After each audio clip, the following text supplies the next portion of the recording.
Bagaimana jika pelamar tidak ada yang memenuhi ambang batas? Ini dia penjelasannya.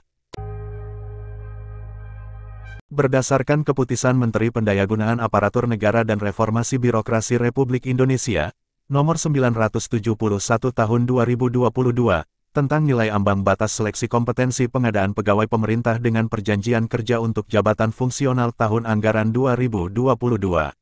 Bahwa untuk seleksi P3K 2022 terdiri dari 145 soal, yang terdiri dari 90 soal kompetensi teknis, 25 soal kompetensi manajerial, 20 soal kompetensi sosiokultural, 10 soal wawancara. Adapun nilai ambang batasnya yaitu 130 untuk kompetensi manajerial dan sosiokultural, 24 untuk wawancara, dan untuk kompetensi teknis menyesuaikan dengan instansi yang dilamar. Bagaimana jika pelamar tidak ada yang memenuhi ambang batas? Ini dia penjelasannya. Dikutip dari www.cpns.com, ketentuan perankingan sebagai berikut. P1. Jika dalam satu formasi tidak ada yang mencapai passing grade murni maka usia lebih dari 50 tahun yang lolos. P2. Jika dalam satu formasi tidak terdapat P1 dan P2, maka diberlakukan penurunan passing grade 50 poin dan 10% dari teknis dan statusnya P3. P3 adalah passing grade setelah diturunkan 50 poin, 10% dari teknis. Jika dalam satu formasi tidak terdapat P1 dan P2, maka perankingan akan ditentukan dari P3, dan yang lulus akan berstatus P3.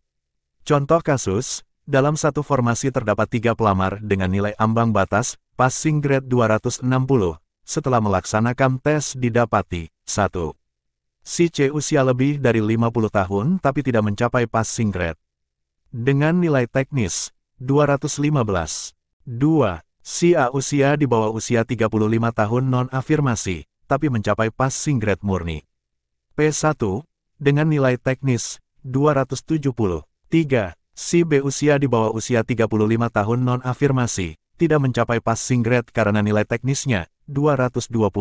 Karena yang mencapai passing grade murni, P1, adalah prioritas, status P1 juga berlaku bagi Serdik.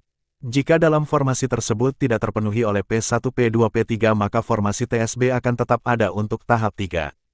Dalam kasus di atas berhubung ada yang lolos PG murni, P1, maka yang akan lolos adalah si A meskipun si B dan C jika diturunkan 50 poin masih memiliki harapan. Semoga membantu.